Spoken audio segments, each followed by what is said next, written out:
నేను ఆపుకోవడానికి చేసే ప్రయత్నం. చివరగా ఫ్లోటింగ్ మార్ష్, మంచి నిజమైన సాలిడ్ గ్రౌండ్ మీదకు వచ్చాను. ఇక్కడ నిలకడగా ఉంది. ఆ మురికి నీటి నుంచి బయటకు రావడం చాలా మంచిదైంది. కానీ ఈ పొడి నేల కూడా తక్కువేమీ కాదు, చుక్కలు చూపిస్తోంది.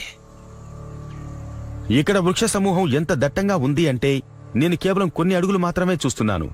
ఎటువైపు వెళ్తున్నానన్నది గ్రహించడం కష్టంగా ఉంది. అక్కడ చూడండి, అదిగో అక్కడ. దగ్గరగా వెళ్ళి చూద్దాం. ఇలా చూసారా?